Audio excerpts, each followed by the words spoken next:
बिस्मिल्लाहिर्रहमानिर्रहीम। मेरा नाम महमूद नियाज़ी है एंड अस्सलाम वालेकुम वरहमतुल्लाहि वबरकातुहू। सर विंस्टन चर्चिल ये दूसरी जंग अज़ीम में बरतानिया के वज़ीर आज़म थे और लिटरेचर में नोबेल प्राइज़ भी हासिल किया था। बहुत बड़े सियासतदान थे। उस वक्त उन्होंने कहा था कि खामोशी बहुत अच्छी चीज़ है, लेकिन अब अगर तुम लोग न बोले तो हिटलर और आगे चलता जाएगा और मजबूत हो जाएगा और पूरी दुनिया को जहन्नुम बना देगा। अब अगर इस फिक्रे को अप्लाई करें अपनी सोसाइटी पर, पाकिस्तान के सियासी हालात पर, चोरी शुदा मैंडेट पर, डाके पर, तो बात 100% दुरुस्त है कि एहतजाज हमारा हक भी है और एहतजाज लाजमी भी है। जिस दौर में जीना मुश्किल हो उस दौर में जीना लाजिम है। और मैं जहाँ पे रहता हूँ रावलपिंडी में, आज रावलपिंडी और इस्लामाबाद ने कमाल किया।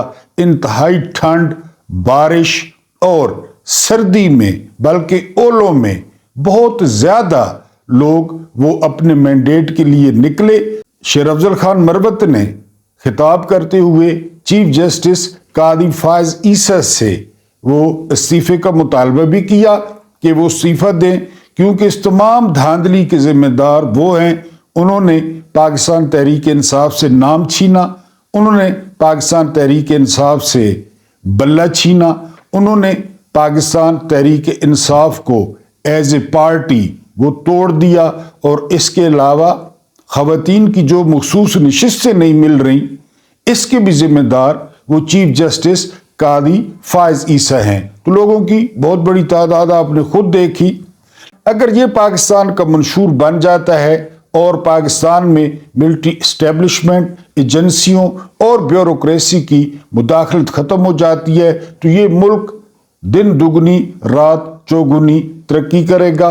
आपने इसको शेयर भी करना है। वीडियो अच्छी लगी हो तो लाइक ज़रूर करें। इसके अलावा कमेंट्स करें, ख़ासकर इन 2 तकरीर पे, और इस आम बंदे को महमूद नियाज़ी को सब्सक्राइब करें। अल्लाह पाक आप लोगों को आसानियाँ अता फरमाए और आसानियाँ बांटने की तौफीक अता फरमाए। एंड मुझे बर्दाश्त करने का बहुत बहुत शुक्रिया।